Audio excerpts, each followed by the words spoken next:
For over 15 years, Saturdays and Illegal Curve have been synonymous with one another.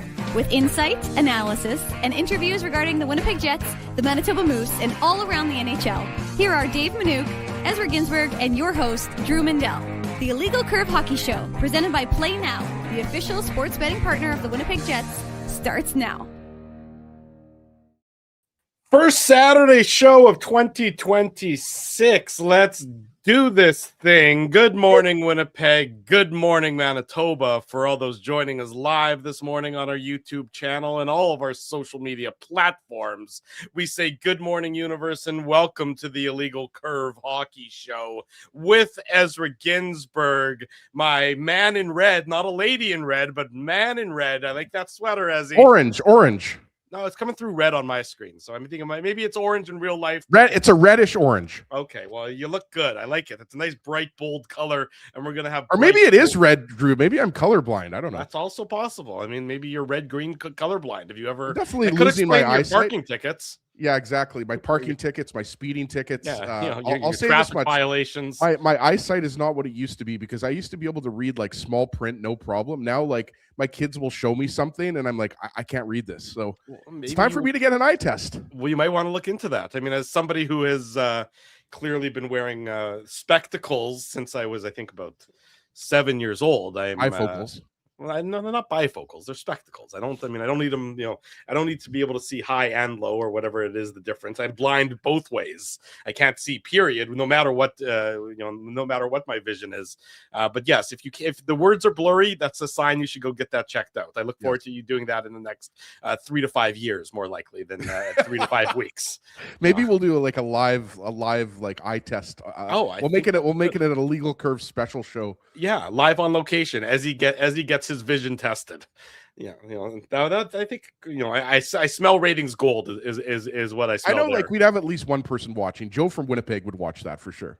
I would watch that. I mean, it'd probably be as entertaining as some of these post-game shows have been with regard to the Winnipeg Jets and their continued horrendous play. I mean, there's no need to sugarcoat it, of course.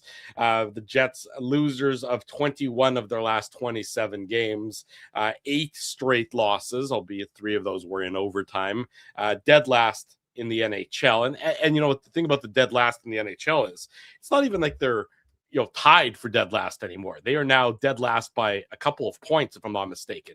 2 points behind the Vancouver Canucks. I mean, it just continues to get from bad to worse for the Winnipeg Jets. You wonder if the loss in Toronto on Thursday is rock bottom or if there's further way to go. It's hard to tell one way or the other.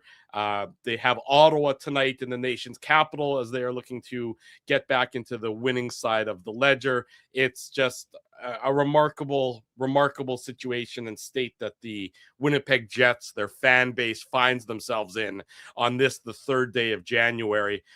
My question for you, Ezzy, is, though, let's assume, and it's a fairly safe assumption, I think, at this point in time, that this season is a loss, that you're not really going to come back from 9 points down and 1, 2, 3, 4, 5, 6, 7 teams in front of you to get back into a playoff spot. It's just too many too many points, too many teams. Sure, I could be proven wrong, and then somebody can throw this back in my face, and by all means, I'll eat crow if something bizarre happens to that effect. But how do the Winnipeg Jets put themselves back on the trajectory for next year and years to come so that what we're seeing right now isn't the Winnipeg Jets of the next 3 to 5 years? How does this become just the blip and then the normalcy that has become a playoff spot for this team returns, after this season? Yeah, I think that's more of a question for Kevin Cheveldayoff, Drew. I mean, that's a very loaded, complex question. No, but I mean, it's a good question because, I mean, right now there's a lot of Jets fans that are talking about Gavin McKenna, right? And why wouldn't you be? I mean, the Jets are in last place in the NHL, and by the way, we should mention finishing last doesn't guarantee you get Gavin McKenna, but it means your odds of getting the first overall pick are better. I just wanted to mention that for some people who who might not know that it's not finishing last isn't a guarantee you get the first overall pick. There's a draft lottery, of course, but the fact that we're talking about this is it's not unexpected because, as you mentioned, Drew, there's so many teams between the Jets and the last wildcard spot in the Western Conference that they have dug themselves a big hole. And we were talking about this a few weeks back. It's one thing to be 5 points out of a playoff spot. It's another to be 9 points out of a playoff spot. Now it's that much harder to dig yourself back into it and get back into the playoff race, right? So it's been a very disappointing December. It was a disappointing December, I should say. And, I mentioned that I wondered if you lose to Toronto and Detroit, if something happens, and lo and behold, absolutely nothing happened. You thought that. I mean, it's a reasonable comment that you come back from the Christmas break, you play the Minnesota and Edmonton on home ice, then you go out on the road and you're, how is it that the status quo continues to prevail? That's the part that I think is the most upsetting part for so many people, is that the organization or the men in charge of the organization, I'm not talking about the on-ice performance, I'm talking about the roster building component of the organization, Kevin Cheveldayoff, his deputies, Mark Chipman as the owner of this organization, and the owner of True North Sports and Entertainment. They seem satisfied with status quo, or they seem maybe not satisfied. Maybe not satisfied, that's probably not the right word. They seem unwilling to do anything to change the status quo.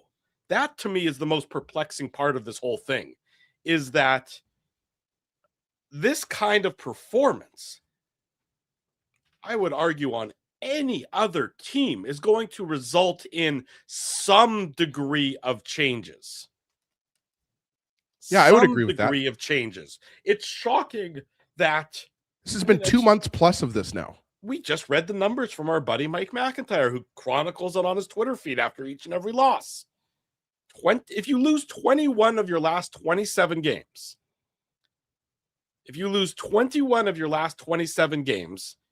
every other organization would have done something to change the lineup, change the roster, adjust in some degree. I don't think I've ever been more excited for a call-up from the American Hockey League.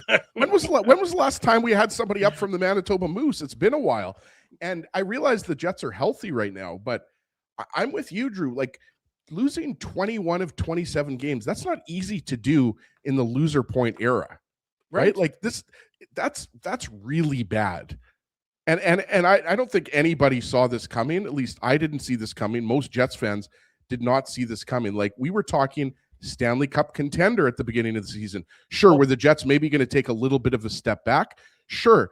But now they're in a position where, yeah, like, going back to your original question, the question about how do you make sure that this doesn't continue into next season and beyond? Right. I mean, that's what you almost have to be thinking at this point, because, like, for all the talk about, and there's a lot of chat in the chat. There's a lot of comments in the chat, I should say, about tanking and Gavin McKenna and everything like that. And like I said, what else are you going to talk about? I mean, like, it's not like we can be talking about the fact that this game is such an important game that it puts the Jets back into the playoff spot. The Jets are 9 points back of a playoff spot. So now they're in midway through the season. They're in a position where you almost have to reevaluate, like, what's your goal for the rest of this season? Is it to get into the playoffs, or is it to win as many games as you can? Is it to rebuild? Is it to retool? Like, you have to wonder what Kevin Cheveldayoff and his management group are thinking right now, because as far as I'm concerned, it might be too late. Like, there might not be any trades out there that are going to significantly improve your team, Drew, to get you into a playoff spot. Oh, I would agree with that. That they're probably, you've waited too long.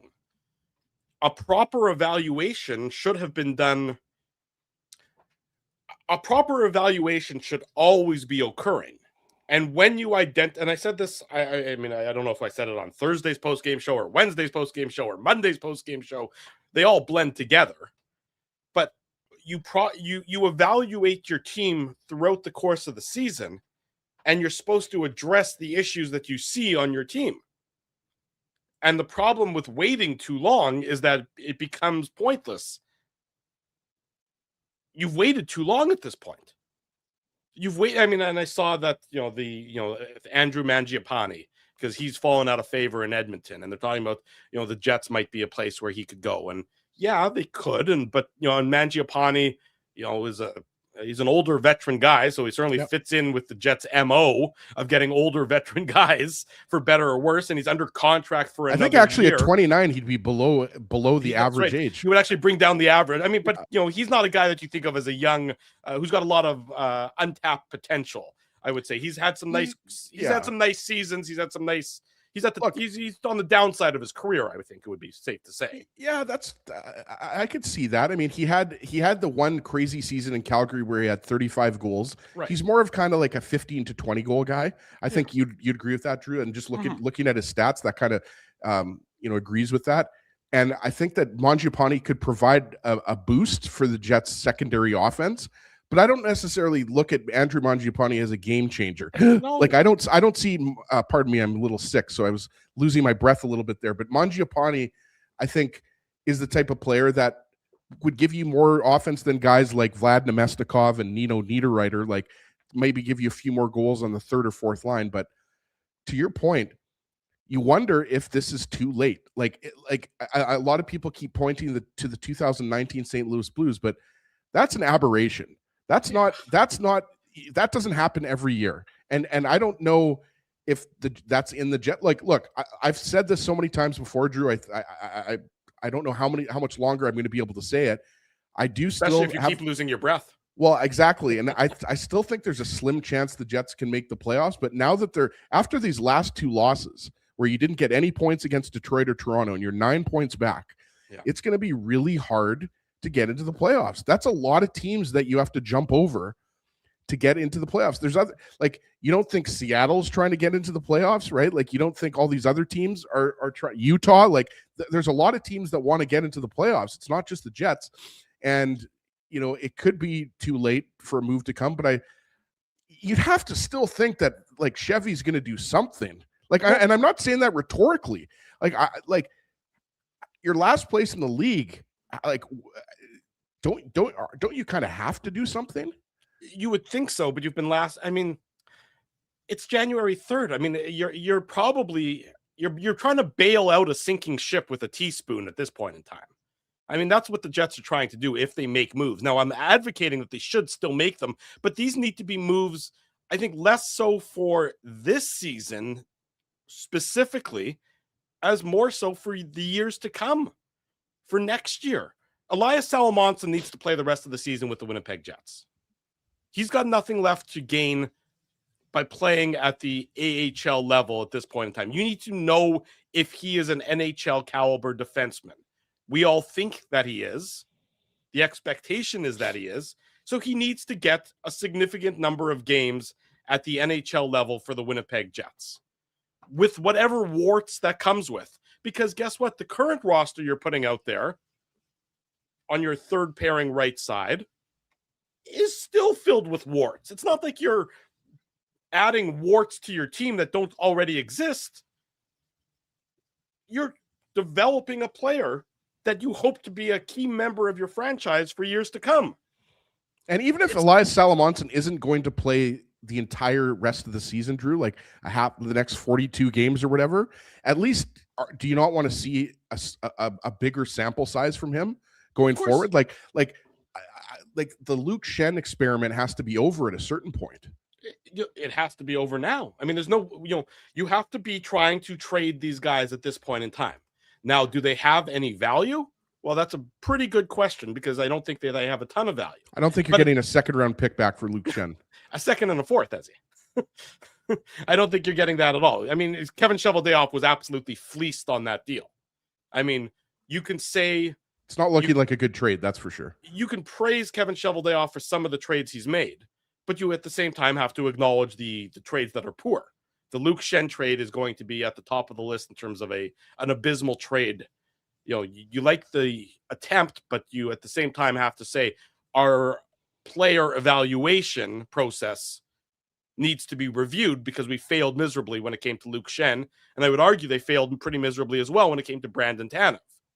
Those were two misses last year. Those were two clear misses that are going to cost the Jets draft picks for the next few years. Okay. But at this point in time, Luke Shen, if there's any market for him, fare thee well. Thanks for coming. We appreciate it. Colin Miller, if there's any market for him, toodaloo.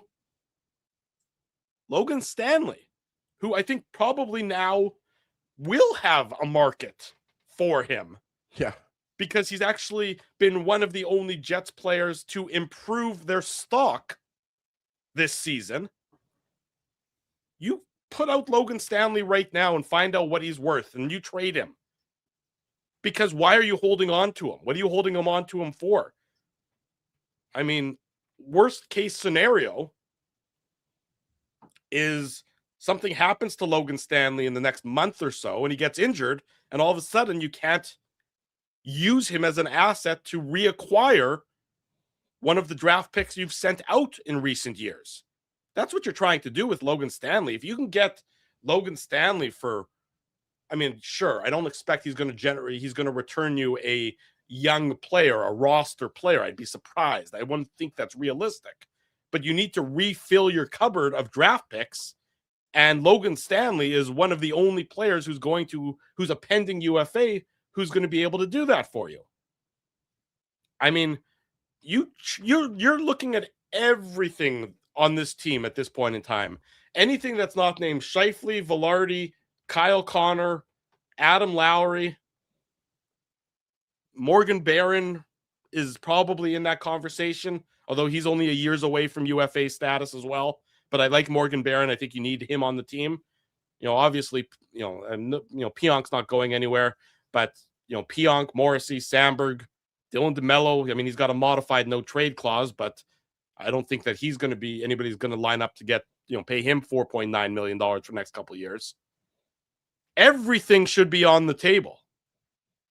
There should be no sacred cows for this Winnipeg Jets team. It's time to take the bottom of your lineup that you built. It's flawed incredibly, and you need to start over when it comes to the bottom of your lineup. But is Chevy looking at his lineup and saying, we're going to sink or swim with this current lineup, which I don't think is the right thing, the right course of action here, Drew, because the reason why everything should be on the table is because you're dead last in the NHL and things have not been going right since basically the calendar turned to November. This has been a long slide here. It's been 2.5 months. So I'm not disagreeing with you, but I wonder what moves are coming. Like, are they going to be minor moves? Is it going to be calling some guys up from the American Hockey League? We've talked about this before.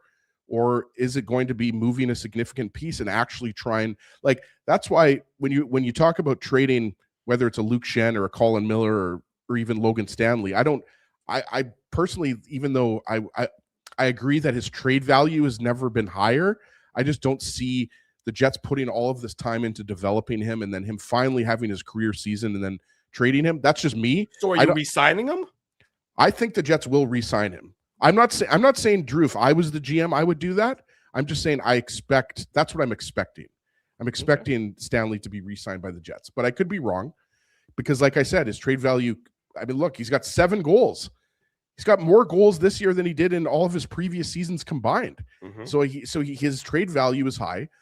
Right. That's why what they need, Drew, is they don't need a Logan Stanley for a draft pick trade. They need a trade that's going to make their team better now.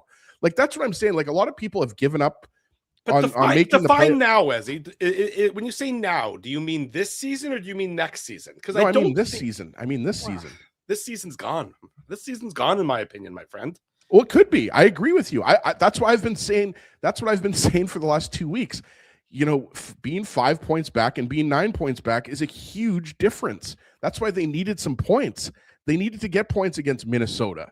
They needed to get points against Colorado. And obviously these last 2 games, but they needed to get points against Edmonton. That's why we've just been watching this slow decline. And now we're at a point where, yes, you have to ask those questions. Like, is this season over? Like, do we even have a chance at making the playoffs?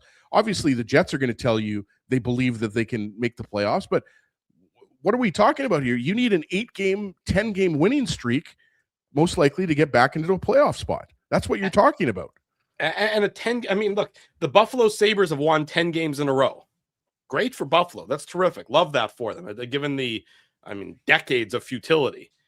Even with that 10-game winning streak, they're still only in the second wild card spot in the Eastern Conference. I mean, it's so. What you're trying to say is the Sabres are pretty bad. No, well, they were pretty bad. They've won, they won 10 in a row, so that's great. It's what I'm saying more so is it's so difficult to climb over teams. It's almost easier to win 10 games in a row than it is to climb over 8 teams to get back into a playoff spot. Because those teams are still banking points. Those teams are still winning games. Those teams are still earning loser points. I mean, the Jets are fortunate, if you want to use that term, that they are playing in the Western Conference, which is right now certainly at the bottom of the conference, the worst of the two conferences. So that maybe the Eastern. Well, look at the Jets' opponent tonight, Ottawa. Yeah, Ottawa's what, 3 points back? They're second last in the Eastern Conference. Right, and if Ottawa was playing in the West right now, they'd be in a playoff spot. Exactly. I agree. The East is better. But I'm just saying it's so. Also, there's no sign. There's no sign that this team is about to go on some sort of miracle run. I mean, the last 5 games, the Minnesota game after Christmas, you should have won that game on that Saturday, the 27th. They should have won that game in regulation. The Edmonton game, can certainly make an argument they should have won that game in regulation. That's 2. The Detroit game, they played poorly, then were within a goal late in the game. Maybe you should steal a point there. The Toronto game, you're up 4-1. You got to damn well win that game. So these are, of the last 4, they're games that 3 of the 4 you probably should have won clean. And you didn't. You didn't. You had an opportunity to gain 6, earn 6 or 7 points. And they earned 2 points. So there's no, yes, it's good that you're competitive in those games. And yes, it's good that you almost won those games. But ultimately, you still lost those games. I mean, they're playing in Ottawa tonight, the Jets are. I have trouble, I am expecting that there is a residual hangover from how you lost in Toronto on Thursday night. I mean, that's a psyche damaging loss on Thursday night in Toronto, in my estimation. I mean, I'll be surprised if the Jets aren't a little hangdog as a result of what happened on Thursday night, as a result of what's happened for the last couple of months, as a result of the season almost in its entirety. So from my estimation, I mean, if any of the players that we mentioned before can get you a NHL-ready younger player, I would make that move. I don't expect that to be the case.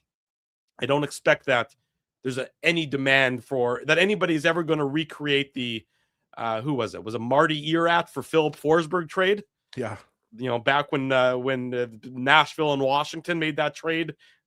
I'm really dating myself. Is that 15 years? It wouldn't be 15 years. It's a long time ago. It'd probably be a 10 years ago. Might be 15. Yeah, it's a long, long time ago. So I don't expect anything like that to even be an option. But I look at the Jets drafts for the next couple of drafts, and guess what? You don't have a second, you don't have a fourth this year. And guess what? You don't have a second, you don't have a fourth next year as well. You got to start trading some of these players that are on the roster currently to try and recoup some of those draft picks.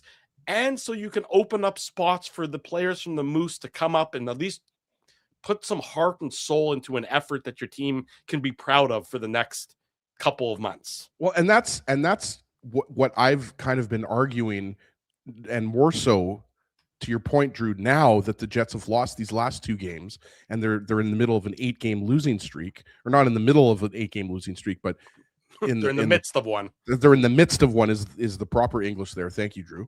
That's what I'm here for you, my brother. But I think that you have to start thinking of, you don't want that losing culture to creep into the whole second half of the season and into next year. That's what I think is your goal. Like, yes, maybe the playoffs aren't going to happen for you this year. Maybe you're too far back, but you still have to make sure that you're going out there on a night in, night out basis and competing and doing your best to win hockey games.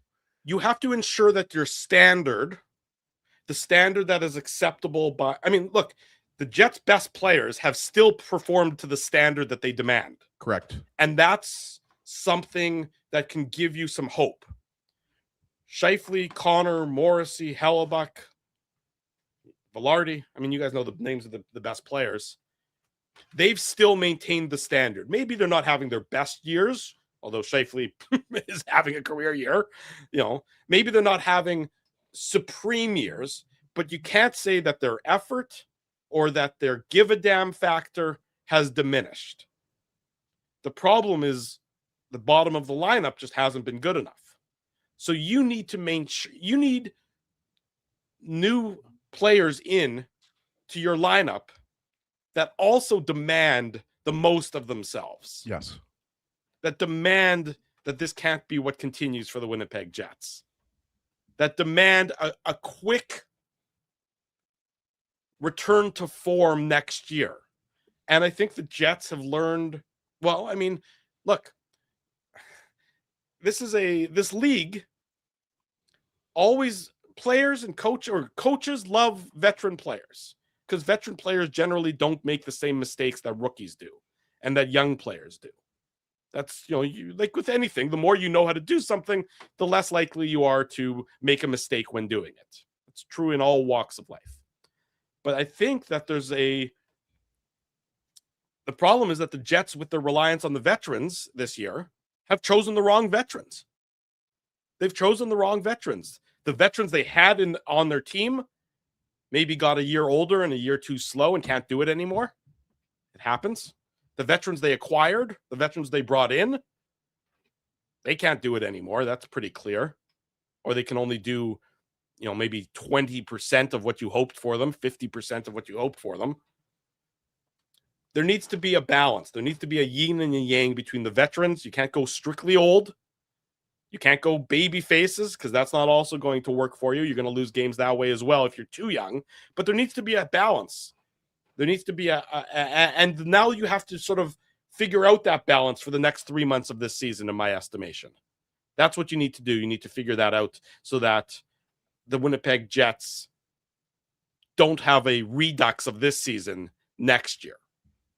And last time they had a bad season, the Maurice, Dave Lowry season, they quickly returned to form the next year with Rick Bowness and changed the DNA of the franchise. Well, this offseason and the rest of this season is going to also demand a quick return to form so that the standard does not slip and the rot does not seep in to the organization. We head out to Ottawa now and bring in Mitchell Clinton, Winnipeg Jets analyst, with our friends at 680 CJOB and Power 97. Mitch, good morning. Happy New Year. How are things in our nation's capital? Not too bad, actually. A little bit of snow here, but other than that, a lot of sun. I mean, we'll take that at this time of year in January in Canada, no matter where you are. So, yeah, pretty good. I mean, obviously not the start to the road trip the Jets wanted over the last couple of games, but always a fun time in this matchup between the Jets and the Sens. So looking forward to tonight. Well, that's what we talk about sunny days. At least it's sunny in the nation's capital. Not so sunny when it comes to the cloud hanging over the Winnipeg Jets. Go back to Thursday night. I mean, we all saw the slow motion car crash as it occurred in Toronto. Do you think, and I was saying to Ezzy earlier on the program, do you think there's going to be a lingering effect to what happened on Thursday night? We know where the Jets are. We know the struggles. We know the downturn in the fortunes of this organization over the last couple of months. What happens after you lose a game like Thursday night's contest?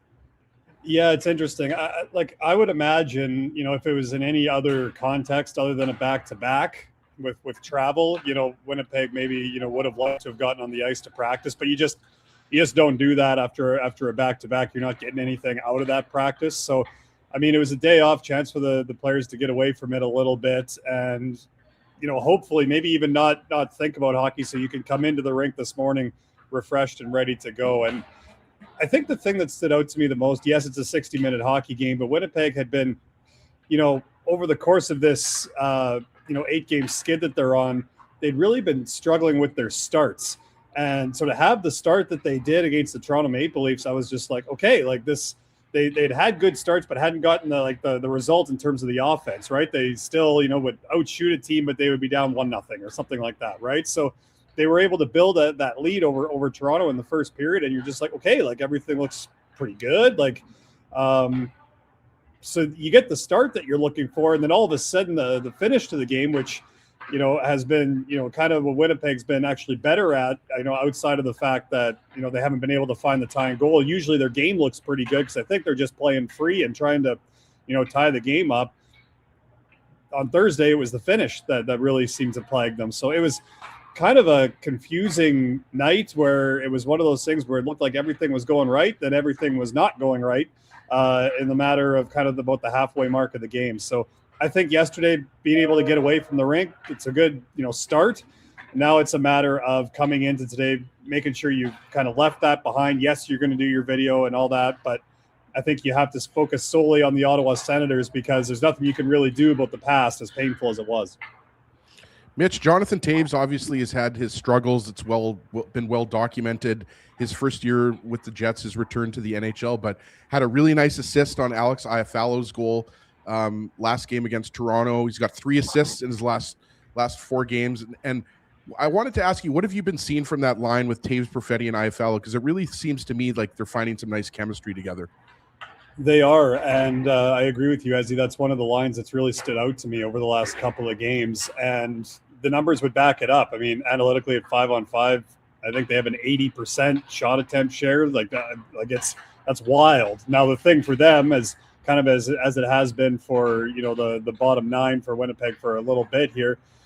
It's they're 8-2 in terms of scoring chances, but it's only 1-0 Winnipeg, and that was on the the Logan Stanley goal prior to Alex Iafallo finding the back of the net there. But I really like the line because you have Alex Iafallo, who's never really out of a play. I find even if he loses the initial puck battle, he's getting himself into that secondary battle. You almost have to beat Alex Iafallo twice. So there's a real good ability for him to win battles at both ends of the rink, which he has done. Jonathan Toews, of course, brings that ability to win faceoffs. So more often than not, you are starting with the puck. And I think Cole Perfetti's game is kind of getting going here too. He's starting to show some progress. He got robbed of an assist on the Stanley goal that was there, then taken away later on in the evening. So he could have assisted back-to-back games if that one had stayed there. So I just really like the line and how they're playing off of each other, because one of the things that really makes, and every line's going to be a little bit different, but one of the things that makes that Mark Scheifele line tick is how well they read off each other, number one, but two, there always seems to be options, right? It's almost like a triangle type offense where there's always somebody in a dangerous spot, but yet they have puck support in the right areas. And I think you're starting to see that from the Perfetti and Toews and Iafallo line as well. The more that they play together, I think the more we're starting to see that line really start to feed off each other. Because like I said, the numbers leading into the Toronto game were phenomenal for that line. And, they were very good against the Maple Leafs as well. Saturday morning, this is the Illegal Curve Hockey Show. Mitch Clinton is our guest. He's joining us from Ottawa, where the Jets will head out on the ice shortly ahead of their game day skate against the Senators later this evening. Nino Niederreiter was a healthy scratch on Thursday night against Toronto. You can argue a little bit of load management, as I think that'll be part of the conversation. Do you expect him back in the lineup tonight, Mitch? And if Nino Niederreiter is getting healthy scratched for load management purposes, is this something you expect to see happen a little bit more often with some of the other veteran players that the Jets have? Yeah, I wonder. I mean, it's an intriguing thought. It was a little bit of a surprise to not see him in the lineup, obviously with it being a back-to-back, no morning skate, so you had no idea. But I mean, on top of that, I mean, he's one of the players that we mentioned, just having trouble finding the back of the net. And I mean, he's going to his office, he's going to the net front area, he's just not getting the bounces that I think he was getting earlier on in the year. And I remember there was a point where, you know, he was creeping up to 1,000 games and he was at 495 points. And I was wondering in my own head, like, which one's he going to get to first, 500 points or 1,000 games? Because it all kind of seemed like it was going to happen at the same time, but the points just haven't come. So it's unfortunate for Nino because, you know, he's a proud athlete. He's been around this league a long time, obviously over 1,000 games in this league, and he's been a key part of Winnipeg's identity for a long time. So I do wonder, like, I would assume he gets back in. It's one of those things, like, when I think of when Cole Perfetti was sat down against Colorado and Scott O'Neill said he was kind of just saving him from himself because it was one of those nights where nothing was going his way. The thing is, that very next game, it's not like Cole Perfetti was put, you know, tucked away on the fourth line and got 8 minutes. He got right back up into that top six, got right back into the role and had a chance to respond, right? So I wonder if, you know, I assume Nino Niederreiter will get the same treatment. He'll get right back in there. We'll see what happens. But you could tell that it would be something that a player that's been a veteran for that long, not being able to play is something that, you know, even if it is for load management, schedule reason, whatever it may be, you know, as an athlete, you never like it, right? So we'll see if he does get back in the lineup that, you know, maybe he's got a little bit even more burst to that stride. Maybe he gets even tighter to the net. Maybe he's an even bigger problem in front of the net. Maybe one goes in off of his shin pad, whatever it takes. But it's a tough spot for the coaching staff, right, and for the players, because you're trying to find something that works. You're trying to find different ways to, whether it's motivate guys or find ways to make sure that they've got the most energy for when the puck drops. And, you know, right now it just seems that, like Scott O'Neill said, they're just finding ways to end up on the wrong side of those 1-goal games. Mitch, obviously the last few days we found out the Olympic rosters, Team Canada, Team USA, all the other countries. Obviously Josh Morrissey is going to be representing Team Canada. Both Connors, Kyle Connor and Connor Hellebuck, will be representing Team USA. But Mark Scheifele obviously is somebody who not only a lot of Jets fans were hoping could make the team, but just a lot of hockey observers were hoping could make the team. He obviously didn't make the team, and, you know, it's incredibly disappointing. We heard from Mark Scheifele after the Toronto game is the best news to come out of that bad news possibly that Mark Scheifele had one of his best games of the year in Toronto after finding out that he wasn't going to be on Team Canada? Because obviously it's got to be, and you're around the team, so you would know this better than we would, but it's got to be extremely disappointing for a guy who he's done everything he could possibly do to make that team.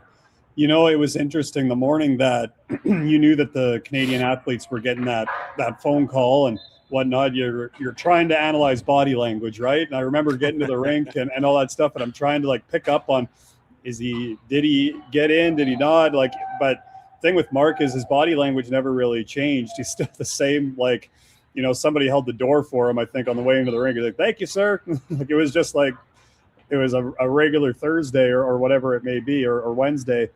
But, you know, I feel bad because I agree with you. Like, I don't know if there's anything else he could have done. I'm glad that he's going to continue to be, you know, in the testing protocol, to be that, to be a possible alternate if they need him. And, you know, I remember posting after the Canadian roster was announced.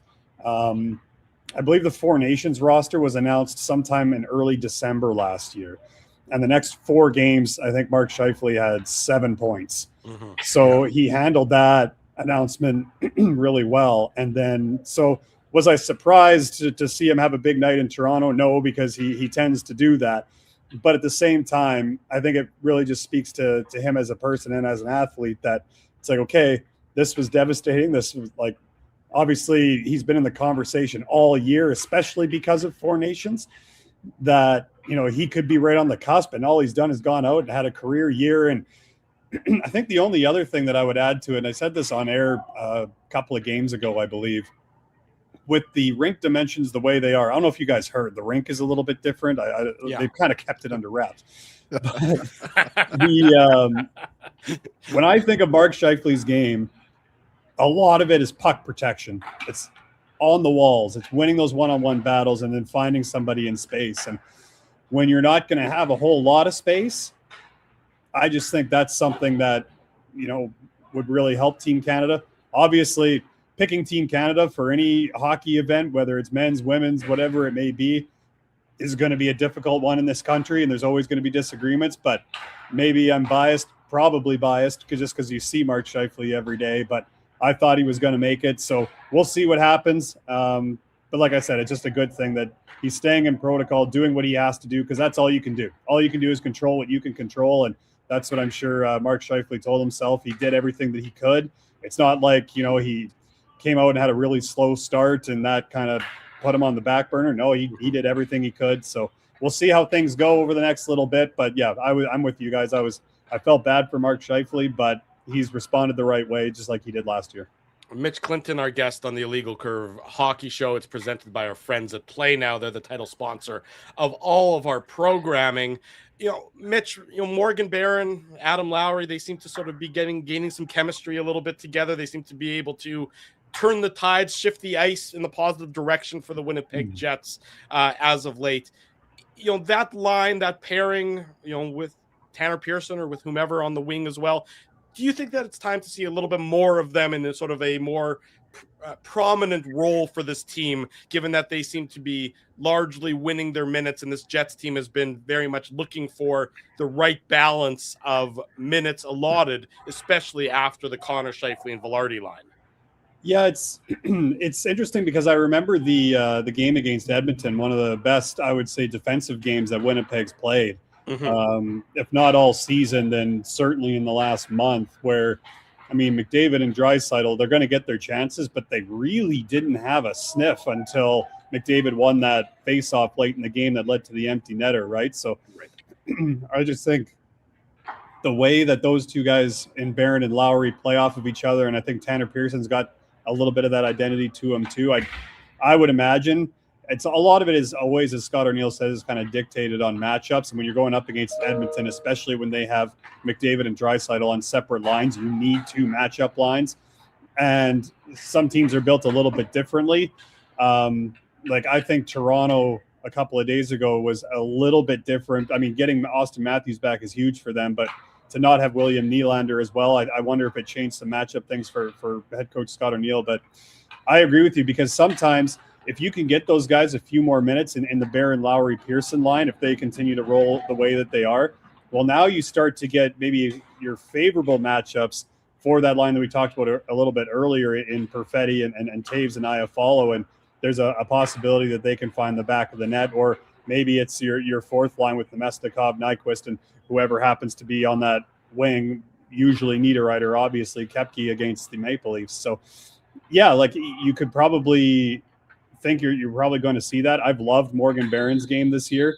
I think I said last year in camp, it looked like he picked up, half a step or something like that, but he just doesn't seem to quit in terms of using his speed at the right time, winning his battles, lowering the shoulder and driving to the net, all those little things that you really like to see out of a player. He just seems to have found another gear this year, and I think, he's been a really good compliment to Adam Lowry on that line. Mitch, Gus Nyquist obviously is still looking for his first goal. It's pretty crazy to think that he still is at this point in the season. But, against Minnesota, it looked like he had his first goal of the year, and it was obviously taken away on the offside, right? But what have you been seeing from Gus Nyquist? Because to me, he's maybe been playing the best hockey of the season as of late, and it's just a matter of time before he's going to pop one in. Yeah, I know, and I've been saying it for a bit, just because it does seem like he's around the net. Obviously had the great chance against the Red Wings to possibly tie it late, and obviously that would have meant a lot for him as somebody that was drafted by the Red Wings all those years ago and played a lot of time there. I think he spent 8 seasons with Detroit. So, he would have loved to have scored in that building and to help his team out. But I do think the time on the Scheifele unit on the power play has helped him, because he gets to be creative. He gets to be crafty the way that he is. But for the most part, he's playing in that pop position in the middle of the ice. And one of the things about that is you have to be thinking almost 1 or 2 steps ahead, because if your teammates are under pressure, whether it's along the wall or whatever it may be, you're a release valve. So if they can bump it into you and you already know where you're going with that puck, well, now you've started to move the puck a little bit quicker, and you're creating, mismatches around the ice. And I just think that leads right into the type of game that Nyquist likes to play. And man, oh man, you got to think it's coming soon. Same thing with Nito Niederreiter. Like, it almost feels like at this point it just has to go off of a shin pad or something. And I'm sure Vlad Nemestikov is feeling the same way. Like, I'm not sure what more that they can be doing, because, and the other thing about being around these guys, as much as we're lucky to be, is you come a little bit early for practice and you see all the little things these guys are doing to try to find anything, right? Like, there's little drills. I remember Cole Perfetti doing a tip drill that he's moving all over the place. He's tipping it in different directions, tipping it at different heights. Vlad Nemestikov was doing a similar thing. They're working on bouncing pucks, rolling pucks, trying to find ways to get shots off quicker, doing all these little things. It's just ultimately hasn't come through for them in the game. And I get it. Like, that's what these guys are paid to do. They know that. They carry that pressure.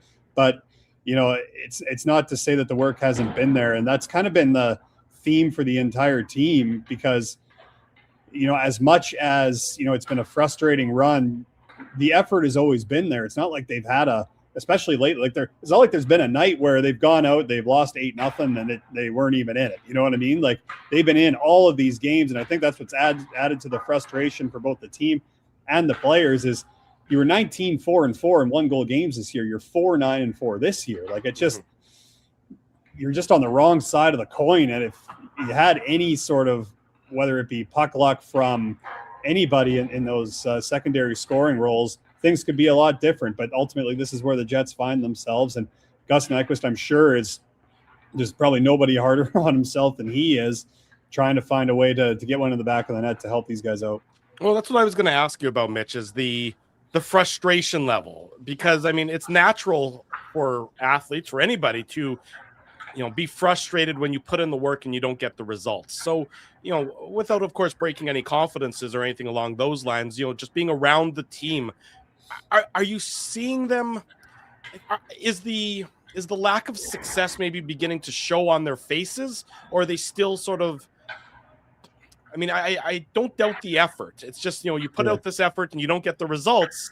You begin to wonder, human nature is, why am I bothering with this? Why am I bothering with this? And I'm not for a second saying that they're going to stop trying, because we know that's not the case. But, it's just a human nature thing. I'm pounding my head against this wall and I'm not getting anywhere. Why am I continuing to pound my head against it? Yeah, and that's the great challenge that these guys are under, right? And like, you can relate it to almost any sport where, as an elite athlete, and I said it earlier, all you can do is control what you can control. And I think there's a belief in the process because they've seen that it works. Now, of course, last year is something that they don't really like to talk about because the team's different. That was a different season. So you look for games in this season where it's looked right. And you think of the Washington win on home ice, and that's like, okay, clearly, when we put a 60-minute game together, we can beat anybody in the National Hockey League. And, even watching against the Maple Leafs where, Toronto dings a couple of posts, you start to think, okay, maybe the breaks are starting to turn here, because those in the previous games, that's not the break they were getting, right? Like, think Luke Shen against Detroit. Like, when does that ever happen?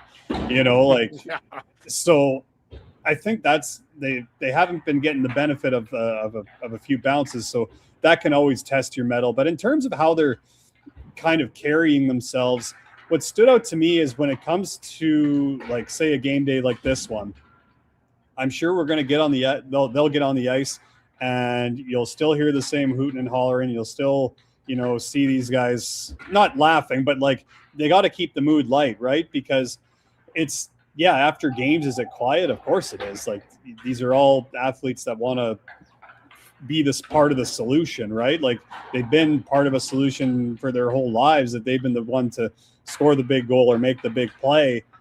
And right now it's just not coming. So I'm sure the frustration level is high, but again, all you can do is control what you do. And that's kind of what I think Scott Arniel's mentioned to the players and even his own staff, right? Like, be the best that you can be every single day, and be as consistent as you can be every single day. And that will usually funnel into your play, right? Like, if you control what you look like, how you play, the reads you make, your execution, you control all of those things. Okay, well, that's one piece of the puzzle. And everybody needs to do it at the same time. And it just kind of feels like over the course of the season, especially since, early November, it's just kind of been like, okay, this is off. This level of execution is off here, or this read was off here. And Winnipeg's just getting burned on them. And that, that's kind of been the season in a nutshell, where they've had the missed read or the missed play, and it ends up in the back of their net.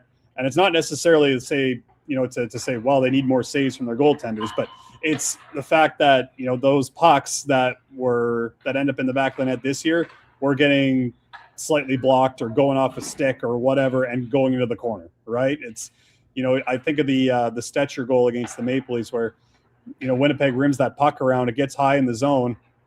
Last year, that was into the neutral zone easily. The play just got made. This year, the play is just not getting made at that time, and it's leading to a goal against, it seems, every single time, which can be deflating. So, yeah, I just think ultimately you look at yourself as an individual. You can't necessarily look around and start calling anybody out because, ultimately, and I think Adam Lowry said it the best way, whenever he says, we have to be better, he always says it starts with me. And that's kind of how it has to be, right? Like you control what you can control, be the best that you can be every single day, and you give yourself the opportunity. But trusting the process is, you hear these guys say it a lot, and there's a reason for it, because it's all you can control. The results usually take care of themselves. Mitch, one player who's being the best he can be right now, I think you'd agree, is Logan Stanley. Scored another goal on New Year's Eve, 7 goals on the season, tied. I believe he's tied with Morgan Barron, if I'm not mistaken, for 4th on the team in goal scoring right now. I'm going to ask you a little bit of a random question. I don't want to put you on the spot, but do you think? Don't worry. And Mitch is freaking out now. Mitch, if you want to jump off the show right now, nobody at all would blame you. I'm all good. No, it's maybe a little bit obscure, but are you aware? Has there been any talk of using Logan Stanley on the power play? I realize that if someone said that a year ago, people would be asking me to give my head a shake, but with his goal scoring prowess this year, and his size and everything, I was just curious if that's something that the Jets have looked at, putting him on. Most likely it would be PP2, right? Yeah, and what's funny is the reason I smiled when you asked that is because a few games ago where Neil Pionk had the fight, and so he wasn't going to be available, but then Winnipeg got a power play out of it. I think there was an extra roughing call or something. Hopkins and against Edmonton. Yeah, exactly. So, and I remember Paul and I in the booth, we were talking about, okay, well, out comes Morrissey for the power play. And then we were talking about, well, and with Neil Pionk in the box, it'll be interesting to see what they do on the second unit, because I don't think Colin Miller was playing that game. So he's usually kind of the de facto one, also because, great shot, also right-handed, as is Neil Pionk, which helps on that second unit. And I just went, do you think they would put Logan Stanley out there? Just why not? Ride the hot hand. He's got some offensive, skill. He's has a pretty good idea of how that power play works, just because he goes up against it all the time in practice. So I wondered aloud about it. And then, of course, the top unit ends up staying out. I think it was for about 90 seconds or 100 seconds or something. So they ended up going, I think, Sandberg, DeMello coming out of that, just because they knew that, Edmonton was going to be coming with McDavid and whatnot. So didn't ultimately end up seeing it. But I remember Paul and I talking about it, because it's at this point, why not, right? He's your hot hand on the back end. You do see around the league a few teams that have ran 5-4 power plays, but that's usually their top unit. So you don't necessarily see it as much on the second. So, I would be intrigued. The thing is, he shoots the puck well. He's never afraid to shoot the puck. He's gotten a lot better at getting it through as well. So his shot selection's been good. He's been moving his feet to create lanes for himself. I also like the fact that we're starting to see, and it happened on the Detroit goal, where he's the weak side D in that situation, the offensive zone, and he just drops down to create a little bit of space, so that when Winnipeg goes 3 high, now all of a sudden you've got Logan Stanley coming downhill, and he's again not afraid to shoot. He's got a great shot, and obviously some hand-eye, as we saw against Washington as well back at Canada Life Center. So I mean, if the situation arises, I'm going to be just as curious as you. But we'll see. I think Neil Pionk has still got that power play 2 spot pretty much settled. But man, it would be interesting, even if it was like one time just to go maybe 2D on that second unit, just to see what it looks like with the one-timer threat. Send him in front of the net. Let him go. Take the eyes away from the goaltender. Now you're talking about really thinking outside the box. Mitch Clinton, Jets analyst, our guest here on the Illegal Curve Hockey Show. Against Toronto, we saw a bit of a change in the D pairings. Morrissey and Pionk for a lot of the game. Sandberg and DeMello for a lot of the game. Didn't do anything for me. I would go back to the status quo. I thought none of the Jets played well defensively, obviously, when you lose 6-5. What do you expect from this morning when they're on the ice in a few minutes time for morning skate against the Senators? Yeah, I would expect it to go back. The interesting part was, I mean, it was for a team that was trying to find offense. It did seem to spark offense, but the problem is, of course, they didn't they weren't able to take care of things on their own. And that's the part that I just get kind of not necessarily upset about, but you just feel like you almost shake your head, because Winnipeg's been so good defensively in the last handful of games. Like, yes, they've given up enough goals to lose games, absolutely, and they would not disagree with that. But it just kind of seems like, man, like all of a sudden the offense is coming, and you're like, okay, like here we go, because Sandberg and DeMello play with each other a ton. I was looking at it yesterday. I've got it written down here, so they played 72 minutes together at 5-on-5, and it was 17 minutes against Toronto. Winnipeg's 1-1 in that situation, but like you said, like those numbers for them in that game were down a bit. Part of it, I think, to a certain extent, especially when it got to 4-1, might be a little bit score effect-y, in my opinion, just because Toronto was going to be shooting everything at that point.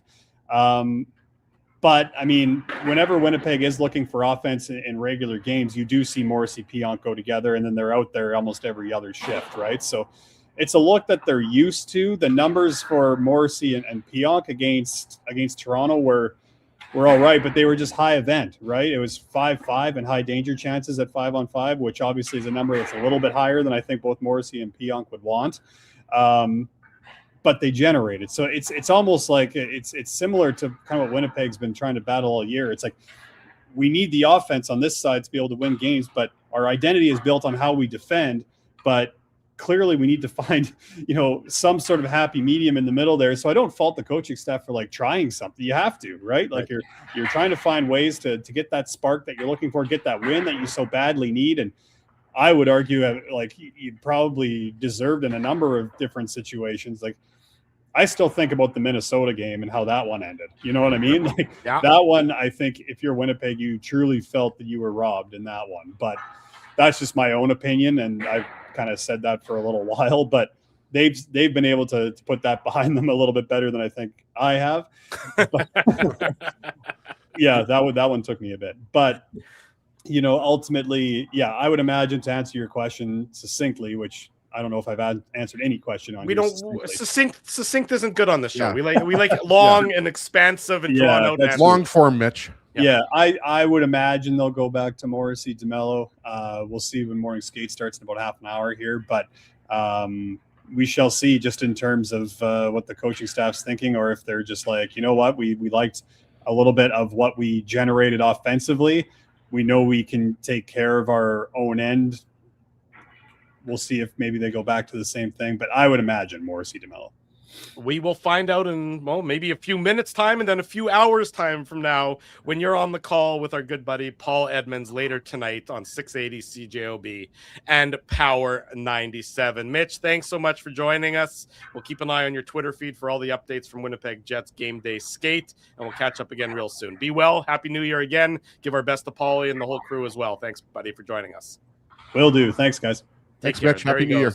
Mitchell Clinton joining us this morning here on the Illegal Curve Hockey Show. Love hearing, by the way, the pucks in the background. Yeah, it's nice. It makes it so much more authentic to hear pucks hitting the boards and the glass in the background. I agree. Thank you to Mitch for that. It's all about the ambiance. So we don't really get much ambiance when it's just the two of us. No background noise from you and I. But when you hear the pucks hitting the glass, it's a nice sound. It gets you game day ready, just like the Illegal Curve Hockey Show gets you game day ready. We went commercial free for hour number 1, which means we got to pay some bills. We'll come back. I'm sure we'll have some news from Winnipeg Jets game day skate. More from Ezzy and myself. Adam Kimelman joins us at the bottom of hour number 2 to talk about the World Junior Hockey Championships. Don't go anywhere. Much more to come Saturday morning here live on the Illegal Curve Hockey Show presented by Play Now. I want to thank you for not betting with Play Now and choosing our illegal gambling site instead. Because we couldn't afford things like this without your money. So much of your money. Now you might have questions like, do our profits benefit your community? No. or bet with Play Now, Manitoba's local legal and secure gambling site. Dining, entertainment, parking, and convenience, all in one spot. City Place is located in the heart of downtown Winnipeg, attached to the Canada Life Centre. Whether you're working, living, or out for a night in the downtown, make City Place your go-to destination before or after the fun finds you. Lunchtime, game time, anytime. Visit City Place at 333 St. Mary Avenue, next to Canada Life Centre. Boys, I've made an important life decision, and I need your support. Oh, boy. I've decided to get a grill. You mean a barbecue grill for cooking? Like, that's not an important life decision, Ezzy. No. A grill for my teeth. A grill for your teeth? Do I even want to know why you're doing this? It's simple, really. Every time I go to Holt Dental, I get treated so very well by Dr. John and his team that I need to keep finding additional reasons to go back. I rely on Holt Dental for all of my dental needs, and they do it all, from regular cleanings to cosmetic dentistry. Plus, they have free parking at their front door, and you know how much I love my convenient parking. For all your dental needs, Illegal Curve recommends Holt Dental, conveniently located on Taylor Avenue near Grant Park Mall. For more information, visit them online at holtdental.ca. Guys, big news. You know how I'm always misplacing my cool stuff? Well, Big Daddy has a new hobby, labeling. Labeling is your new hobby. You got it. Ever since I discovered Label Daddy's washable labels, I just can't stop labeling. I'm labeling water bottles, hockey sticks, cereal boxes, roast chickens, team jerseys. Everything deserves a label. I can think of a label or two for you. Best part is that Label Daddy is the only label company officially licensed by the NHL. So my labels are personalized and can have the Jets logo on them. Just search NHL on the Label Daddy website. For almost 2 decades, Label Daddy has been helping people to not lose their stuff. It's the most affordable insurance policy around. For customized, washable, peel and stick labels with no ironing or sewing required, visit labeldaddy.com and search NHL for the label pack belonging to your favorite team. For over 40 years, Rumors Restaurant and Comedy Club has been Winnipeg's home for stand-up comedy. Renowned in the comedy world as a must-play venue, Rumors has recently been named Canada's top comedy club and a top 5 comedy club in North America. From birthday parties to date nights to fundraisers, wedding socials, and everything in between, Rumors is your destination for the best live entertainment Winnipeg has to offer. For information on upcoming shows, Rumors' incredible promotions, and to purchase show tickets, visit rumorscomedyclub.com. At Boston Pizza, a fast lunch doesn't have to mean fast food. Now you can get a $15 lunch served in just 20 minutes, including your choice of a main, side, and drink. That's right, lunch for $15 at your local Boston Pizza. Hour number 2 of the Illegal Curve Hockey Show starts now. Ezra Ginsburg, I'm your host, Drew Mindell. Did your red sweater and your red Jets Ducks 50-50 poster, do they match? They sort of look like they match a little bit. I like that. Yeah. That's good color coordination. Yeah, they match a little bit, yeah. Yeah, that's nice. Everyone in the chat seems to think it's red too, but I'm convinced this is orange. It says we continue to have some issues with your eyesight. I mean, this seems to be, Yes. I think you're too young to have glaucoma. I'm not really entirely sure. I also just put salt in my tea, Drew. Is that maybe another sign that my eyesight is? Did you actually? No, I'm just joking. Okay. I mean, yes, that would be a concern. Not really. The more disturbing thing was that you actually believed me there. I mean, it's not impossible that you could make that as an honest mistake. Yeah. I use Splenda, though, so it's kind of hard to do that. Okay. Well, I mean, again, just as long as you're not... I know it's not the best for you, Drew. Don't give me a lecture on how Splenda's not good for you. Ezzy, my brother. When it comes to the things that you do that are not good for you, I would say Splenda is pretty far down the list of the levels of my concern. Yeah, I'd probably look at the double cheeseburgers first, but that's right. It's when you pour the Splenda on top of the double cheeseburgers. That's really when the concerns begin to get into place at that point in time. About 25 minutes or so until the Jets will hit the ice, so we will bring that to you here on the Illegal Curve Hockey Show. Then we'll bring you the Illegal Curve post-game show later on tonight, just before 9 o'clock Central Time is when we will be back to talk about the Winnipeg Jets and the Ottawa. I think the real Senators. Question, sorry, Drew, to jump in. I think the real question is, are we going to have a Dave Minuk on the post-game show tonight? As I said in the chat earlier, he's actually encased in cement in someone's basement. That's where he is. He's been buried in cement like Jimmy Hoffa. You're going to find Jimmy Hoffa and Amelia Earhart before you find Dave Minuk again here on the Illegal Curve broadcast. It's been a while. It's been a couple weeks. It's been a couple of weeks indeed. It's been a long time. I'm not even sure where the hell he's been. That tells you how... Basically, I'm trying to say in a roundabout way is I really miss Dave, and I hope he's back tonight. You guys do have a mutually dependent relationship. Yes. For anybody who's eagle-eyed, and I'm just being a shit, admittedly, I'm being a shit disturber when I do things like this, but every now and then I like to have a little bit of fun. I can be, Dennis the Menace, ask Drew the Menace, if you will. But in the thumbnail and in the tweet I sent previewing today's show, I took a picture of the three of us, of yours truly, of Ezzy and Dave, and I cropped Dave right out of it just so that I could be a little bit of a jerk to do it that way. But we had both got a good chuckle about that, is what I would say. Dave's he's probably going to do a special edition of a broadcast just giving you Minuk Moose minutes for 48 hours of all the Moose games and everything else and things of that nature. But we expect him back at some point in time. He is still a part of Illegal Curve for those who are asking what's happened to him. But he will be back. If it's not tonight, we expect that it's going to be Tuesday. I think the Jets play Vegas on Tuesday, if I'm not mistaken.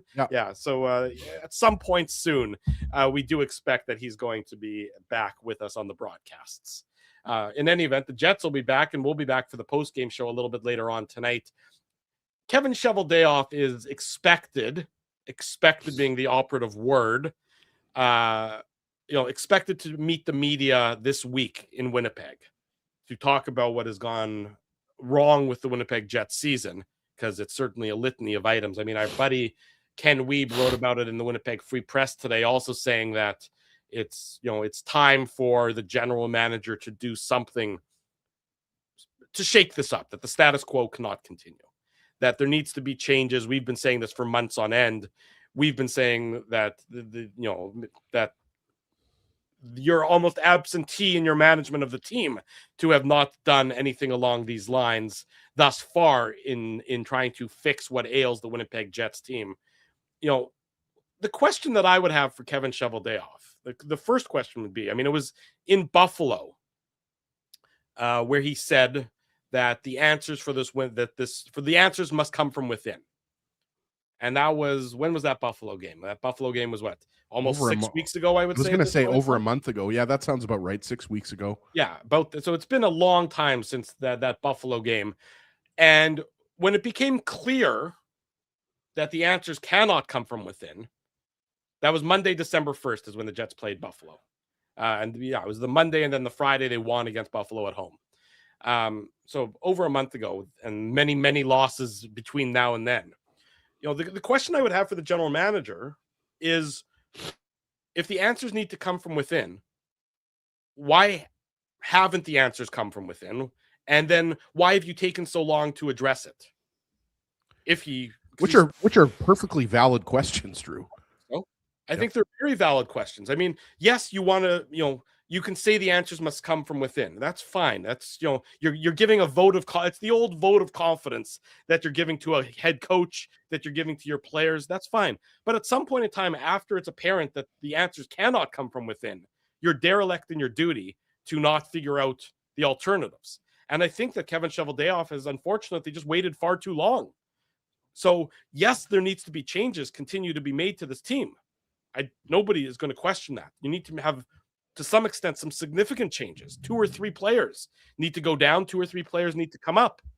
But the general manager, I mean, I know that I've seen people say, well, the head coach needs to be replaced. Not in my books. Not in my books at all. And I don't expect this organization to do anything of the like. I don't expect them to do anything with regard to Scott Arniel. I don't expect them to do anything with regard to Kevin Cheveldayoff. That's not how this organization works. But at the same time, if you expect the public to buy tickets to your games, especially the single game tickets, never mind the season tickets, you've already cashed those checks. The organization has failed the fan base with how they've approached this terrible losing streak. Yeah, I would agree with that. I mean, we've been talking about this for weeks now, if not months, that, the Jets' lack of secondary scoring necessitates a move, whether that's calling up guys from the American Hockey League or making a trade. And I know, there's some Jets fans that don't really think there's anybody on the Moose that can improve the Jets' second line or bottom 9 or anything like that. And so if the Jets have made, if Kevin Cheveldayoff and the management group have decided that they don't want to go the call-up route and they don't want to put guys on waivers, then you have to address it via the trade market. And we've seen a team like Columbus make multiple trades, right? They brought in Mason Marchment, and then they traded Igor Chinikov, and they got some draft picks back, right? So a team like Columbus, who's been struggling, they've made moves. And they're not the only team. Pittsburgh, Edmonton, like there's other teams that have made moves, like Andrew Mangiapane is a name that's out there. Yeah. Kiefer Sherwood on Vancouver, because Vancouver's not making the playoffs. He's another name that's out there. I mean, there are guys that are out there. You hear Darren Drager the other day talking about, how Kevin Cheveldayoff has been trying to make a move, and he mentioned, possibly guys like Brad Lambert and Ville Heinola. I just don't know how big. I don't know if those players alone are going to bring you back something significant. I think you're going to have to add more than that, and that's goes into. And it kind of speaks to your point about have the Jets waited too long, right? Like now the Jets are in a position where everybody knows they're desperate, right? So now you're trading from a position of weakness where, teams know that, oh, you really do need a Andrew Mangiapane. He could really help out your second or third line. But I think that if the Jets end up missing the playoffs, then yeah, you're going to look at this very crucial time here, kind of mid-December to early January, and you're going to say, why didn't Chevy make a move now when you still could have made the playoffs? When you still had runway. When you still had runway. Exactly. And there's no runway anymore. You're last. We've said this time and time again. You can't be worse than last in the NHL. And that's where the Jets are. It's a big mountain to climb. It's a big hill to climb right now for the Jets to get into a playoff spot.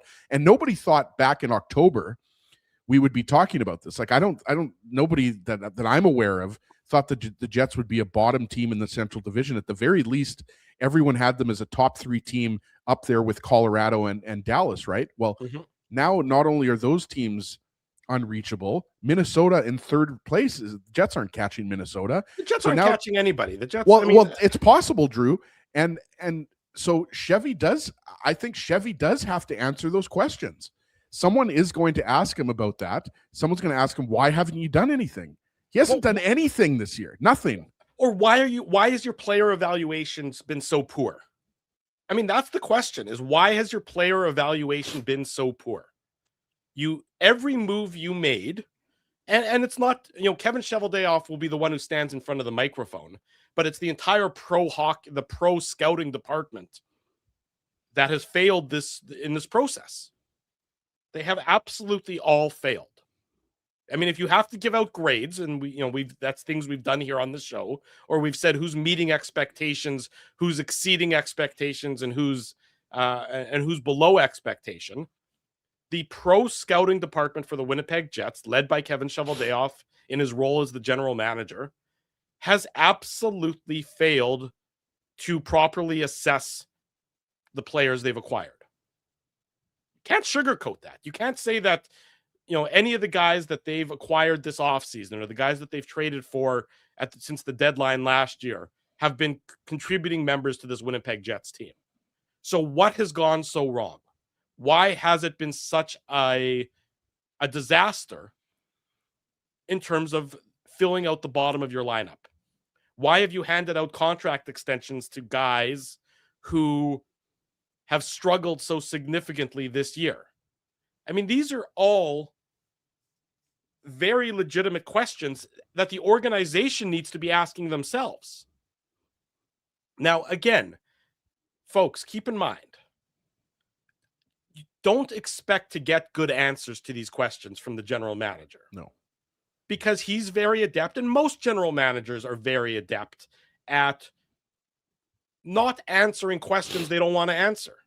That's how they climb the ranks in hockey organizations. It's part of a skill is to not, you don't have to answer. Should you give your paying fan base a quality answer? Absolutely, you should. Do you always? No. Do they rarely?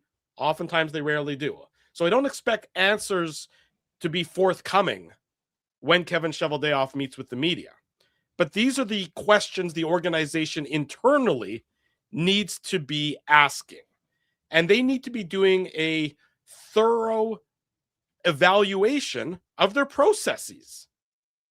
That's what they need to do so that this doesn't become a year after year after year problem for the Winnipeg Jets. If you cannot evaluate professional hockey players properly, you're going to be in a thoroughly difficult position consistently. So that to me is the number one internal question for the Winnipeg Jets is, where did we go so wrong? Right. How did this happen so that how did we evaluate so poorly that this is what we've been left with on this season?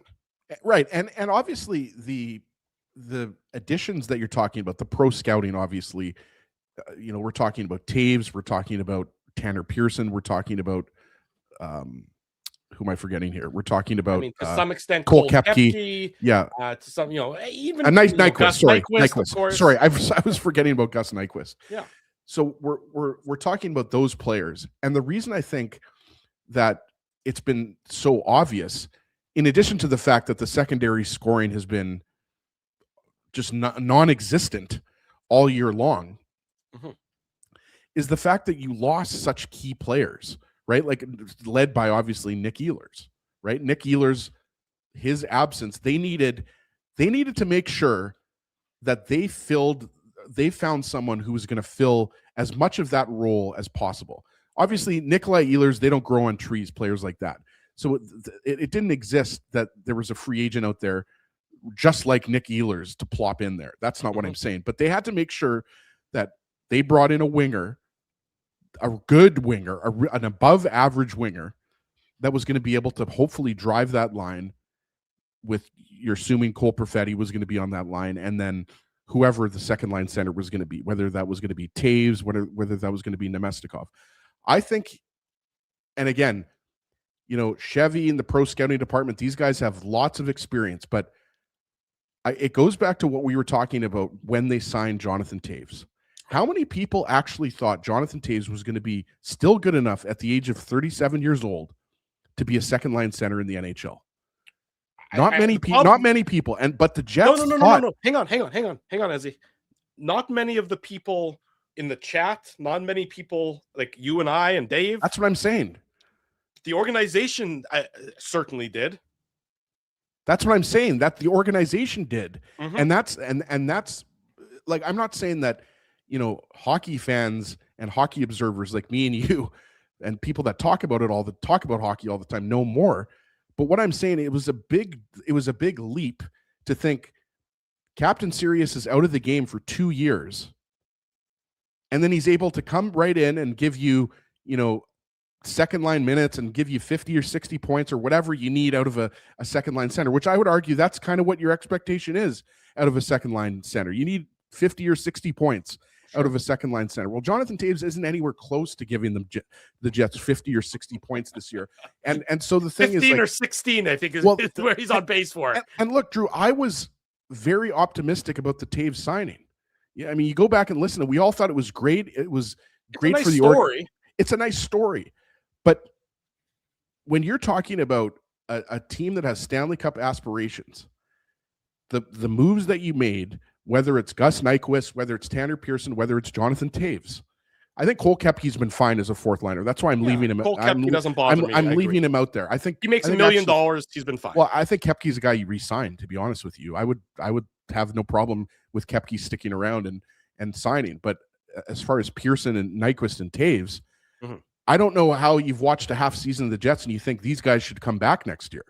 I mean, Ezzy, there's a very valid argument to be made that they shouldn't play anymore this year. That's that they shouldn't be. That's the point, right? Like the point is, you can't tell me that, Walker Dewar or David Gustafson or a player like this would have less of an impact than a guy like Gus Nyquist or a guy like Tanner Pearson, right? So, that's just the thing that's, I think, so frustrating for everybody, is that yes, there's not a game changer at the AHL level for the Winnipeg Jets.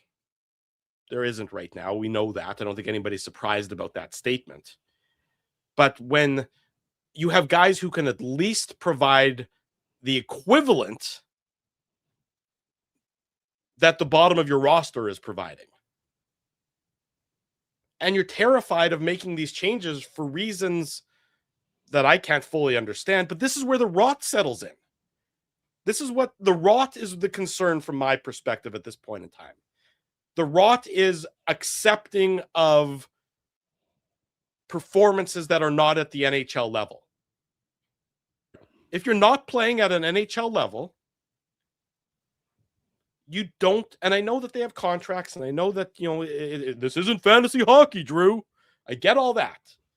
But frankly, what are you so concerned about when it comes to some of the players at the bottom of your roster, losing them on waivers? Why are you, I mean, look, we've been saying this for weeks. This isn't a new topic of conversation. But that's where the rot settles in. When the status quo that is not good enough to win you games is what you become accepting of, because you're afraid to make mistakes or afraid to change the makeup of the roster for fear of hurting feelings or for fear of whatever the circumstances might be. If things aren't working, fix them. And there's two ways to fix them. It's through call-ups and demotions and waivers, or trades. Kevin Cheveldayoff is in charge of a roster of players where he's satisfied with the status quo, and the status quo is 6 wins in the last 27 games. Well, that's why I think it's so puzzling to us and to most Jets fans. You just mentioned it, Drew. If something is broken, it needs to be fixed. Right? Like if, the clock behind me here has been broken since I bought this house. I haven't fixed it yet. So maybe I'm not the right person. Take a battery? Possibly. But you can't see which is the plus side and the minus side of the battery, so the clock goes on. Oh, exactly. That plus minus always confuses me. Yeah, it's the division. You put salt in the battery again as well. But that's what I think a lot of Jets fans right now, and I think we have a pretty good pulse of Jets fans. We've got over 300 of them watching the show live right now, and we do every post-game show after every game, and so I think we have a pretty good pulse on the Winnipeg Jets fans right now. That's what I think fans right now are having trouble understanding, is you've lost so many games, what is it, 21 of 28 or whatever? Yeah. Something like that. 21 to 27. 21, you won 6 of your last 27 games. Yeah, so that's really bad. That is really bad. And that's what I think Jets fans are not really understanding, is why hasn't something been done? Anything. And nothing has been done. So when Kevin Cheveldayoff talks, a lot of people, maybe he won't say anything. You could be right, Drew. Maybe he won't say anything of substance. Yeah. But he's definitely got to answer these questions, because this team has gone from a President's Trophy Stanley Cup contender to a team that's in last place that looks like there's not really a good chance of them making the playoffs this year. And so there's a lot of answers. There's a lot of soul searching that needs to be done in that Jets management group as well, because unless the Jets, like we said, go on a crazy Buffalo Sabres style winning streak, no playoffs this year for this team. And that's just something we didn't see coming. It's funny. I love Kenny Weeb with all my heart. Kenny's a good friend of ours, as everybody knows it. But even Kenny at this point in time, Kenny's usually a glass half full kind of guy. Even Kenny, Kenny's a glass 3/4 full type of guy. Kenny's definitely leans in on the positive side of things. He's always looking for the bright side. He's he would fit in with the MO of the Winnipeg Jets organization, in that he's cautious when it comes to his bold takes and his strong opinions. And that's nice to have sort of that sober second thought kind of guy. But even in today's Winnipeg Free Press, this was his off day column yesterday, when the Jets were off between the Toronto and the Ottawa games. Even Kenny Weeb is saying that it's time, that there's nothing to be gained by continuing the status quo, that you've given this current group, not the core of the group, the bottom of the group, you've given them all the time that you can possibly grant them to try and dig themselves out of the malaise that they're in, that they've been in all season long. And that the time is nigh for moves, be it call-ups, be it trades, whatever it might be. The status quo cannot hold for the Winnipeg Jets any longer. And the only people, at least right now, who don't seem to acknowledge that, or haven't acknowledged that, is the general manager of the Winnipeg Jets. I'll bet you, here's my bet, Ezzy. The Jets make moves Sunday, Monday of this week. You'll see something done, which will give Kevin Shoveldayoff some cover when he meets with the media next week. That's exactly that's 100% what's going to happen. It's exactly what's going to happen. You're going to see some. I'm not going to take that bet, because I think that's going to happen. You're going to see some waiver moves this weekend after tonight's game against Ottawa. Yep. So that Kevin Shoveldayoff can talk about how they're turning the page when he meets with the media, next week, or allegedly supposed to meet. 100% that's happening. We'll come back with Adam Kimelman of NHL.com to talk about the World Junior Hockey Championships. Team Canada off to the semifinals after a convincing victory last night. We'll talk about Jets prospects playing in Minnesota at the World Juniors, as well as draft eligible prospects, because holy hell, we know that's more important to Jets fans right now than anything else. Stay with us. Drew Mandel, Ezra Ginsburg, the Illegal Curve Hockey Show continues on this Saturday morning. I want to thank you for not betting with Play Now and choosing our illegal gambling site instead. Because we couldn't afford things like this without your money. So much of your money. Now you might have questions like, Do our profits benefit your community? No. Or bet with Play Now, Manitoba's local legal and secure gambling site. Dining, entertainment, parking, and convenience, all in one spot. City Place is located in the heart of downtown Winnipeg, attached to the Canada Life Centre. Whether you're working, living, or out for a night in the downtown, make City Place your go-to destination before or after the fun finds you. Lunchtime, game time, anytime. Visit City Place at 333 St. Mary Avenue, next to Canada Life Centre. Boys, I've made an important life decision, and I need your support. Oh boy. I've decided to get a grill. You mean a barbecue grill for cooking? Like, that's not an important life decision, Ezzy. No. A grill for my teeth. A grill for your teeth? Do I even want to know why you're doing this? It's simple, really. Every time I go to Holt Dental, I get treated so very well by Dr. John and his team that I need to keep finding additional reasons to go back. I rely on Holt Dental for all of my dental needs, and they do it all, from regular cleanings to cosmetic dentistry. Plus, they have free parking at their front door, and you know how much I love my convenient parking. For all your dental needs, Illegal Curve recommends Holt Dental, conveniently located on Taylor Avenue near Grant Park Mall. For more information, visit them online at holtdental.ca. Guys, big news. You know how I'm always misplacing my cool stuff? Well, Big Daddy has a new hobby, labeling. Labeling is your new hobby. You got it. Ever since I discovered Label Daddy's washable labels, I just can't stop labeling. I'm labeling water bottles, hockey sticks, cereal boxes, roast chickens, team jerseys. Everything deserves a label. I can think of a label or two for you. Best part is that Label Daddy is the only label company officially licensed by the NHL. So my labels are personalized and can have the Jets logo on them. Just search NHL on the Label Daddy website. For almost 2 decades, Label Daddy has been helping people to not lose their stuff. It's the most affordable insurance policy around. For customized washable peel and stick labels with no ironing or sewing required, visit labeldaddy.com and search NHL for the label pack belonging to your favorite team. For over 40 years, Rumors Restaurant and Comedy Club has been Winnipeg's home for stand-up comedy. Renowned in the comedy world as a must-play venue, Rumors has recently been named Canada's top comedy club and a top 5 comedy club in North America. From birthday parties to date nights to fundraisers, wedding socials, and everything in between, Rumors is your destination for the best live entertainment Winnipeg has to offer. For information on upcoming shows, Rumors' incredible promotions, and to purchase show tickets, visit rumorscomedyclub.com. At Boston Pizza, a fast lunch doesn't have to mean fast food. Now you can get a $15 lunch served in just 20 minutes, including your choice of a main, side, and drink. That's right, lunch for $15 at your local Boston Pizza.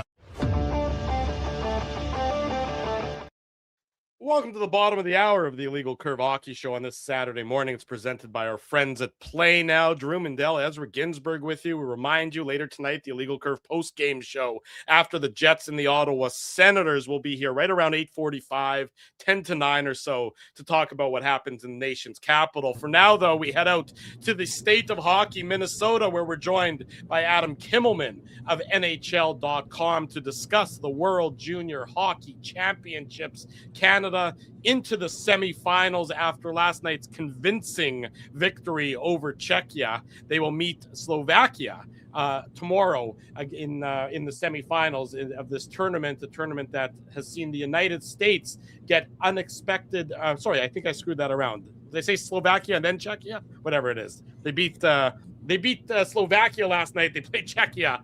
I think you're good. You're good. You were good. Were they good? I confused myself. That's a bad sign already, Adam. Good morning. I'll just stop talking and I'll say good morning. Welcome to the program. Thanks for having me on, guys. The tournament's been fantastic, and I'm really looking forward to these semifinal games. They both, real significant rivals. We know what Sweden, Finland is like. It's the Hatfields and the McCoys. It's brother versus brother there because of the border that they share. And then, Canada, Czechia has emerged as this rivalry. You lose to them in the quarterfinal 2 straight tournaments. Then the shenanigans from night 1 of the tournament, now we're back full circle. So it's going to be a heck of a day tomorrow. Well, that's what I was going to ask you about, Adam. That's where I was going to start. Those shenanigans, as you mentioned, between Canada and Czechia in the first game of the tournament. How much of a lingering, maybe distaste do you think there is, particularly in the mouths of the Czechia players, for how that all shaped out? And given that they've knocked out Canada the last 2 years, how much of do you think the recent history is going to factor into that game tomorrow? Well, I think there's anger on both sides. I think 6 or 7 of those Canadian kids who were on the team last year that lost in the quarterfinals to Czechia, in Ottawa. There's still hangover from 2 years ago in Sweden when they lost to them in the quarterfinals. So, there's a little bit of a mission aspect to what they've been doing through this tournament to this point where, they want to get back on the medal stand. The Canadian pride is World Juniors is our tournament. For them to finish 5th place back-to-back years, it's, there's some nationalistic pride there that's been offended. You saw that in the first game of the tournament with, what went on in the warm-ups. I'm going to completely throw away the stuff that happened at the end with the handshake. And that was to me, that was a manufactured nothing. The stuff going through in the warm-ups, that was probably pretty unnecessary. I just think, look, it's 2 teams that are very talented that, it's not dissimilar to an NHL playoff series where that's where rivalries are built. Sure. this is kind of, it feels like the same thing when you play the same team in an elimination game now 3 straight years. There's some animosity that's going to build up both ways. Adam, there's some specific players we want to ask you about, but I mean, this just happened yesterday, and you're obviously in Minnesota. Like, USA, very disappointing loss to Finland. Is there something about the construction of this team that you can point to, or is it just a matter of the US lost to a really good team in a single game elimination game? I think it's yes. I think it's more the latter. I don't think they had the offensive firepower that they've had in years past. Zeev Buium on the back end, Ryan Leonard, Perot up front. Not having those guys, it's a huge loss for them. So Brody Zemer had a great tournament. James Hagens had a great tournament. Will Zellers had a great tournament. They didn't have the goaltending, obviously. You had one of the best world junior goaltenders, certainly in American history, maybe, among the best who've ever played in the tournament, Trey Augustine. So anything was going to be a drop-off from him. But you still managed to get to the quarterfinals. You got to overtime. It's a coin flip at that point, and it didn't go their way, unfortunately. But the U.S. team had a nice accounting of itself. Getting Cole Hudson back was definitely also a huge advantage for them. You weren't sure after what happened to him in the Switzerland game. The fact that he was able to come back, play very well. I think it's just a situation where it was a coin flip getting to overtime, and it just didn't go their way. Adam Kimelman of NHL.com, our guest on the Illegal Curve Hockey Show. We're talking about the World Junior Hockey Championships. Adam, there's 2 players that Jets fans in particular have been keeping an eye on, and they're both on Team Sweden, and they're both certainly very appealing to the tournament. Alphonse Frage is tied for the tournament lead with assists with 7, still looking for a goal, of course. And Sasha Boumediene has also had a pretty decent tournament. We've seen them team up as well to get some goals for Team Sweden. How have you seen those 2 players here in Winnipeg? We're looking for anything to hang our hats on as a positive in this very long season, given the struggles of the Jets. What have you noticed from Frage and Boumediene so far in this tournament? Well, I've been able to watch the highlights. I've been with Canada and that side of the bracket. So I can't sit here and say I've watched every second of every Sweden game. But look, they always come, they play a particular style. They're always smart with the puck. They're a well-coached team. So the fact that they're getting production from the back end, I'm not surprised. You look at what Boumediene has done the last 2 seasons of college hockey. You can see where his game is progressing. And with Frage, he's playing in the top level in Sweden. So obviously he's getting great experience playing with and against, older, fully developed men, where he's going to be that much more prepared to make that jump to the NHL, hopefully within another season or 2. So if I'm a Jets fan and I see these guys performing the way they're performing and knowing that depth is a big need on defense for them, I'm feeling pretty positive from what I've seen from these guys. Adam, I have to ask you about Zane Parekh. You had a great article for NHL.com about Zane, and I mean his skating is. I almost want to bring up guys like Scott Niedermayer and Jay Bouwmeester, and maybe that's a little too high, but his skating is just incredible, and he's obviously tied for the tournament lead in points right now.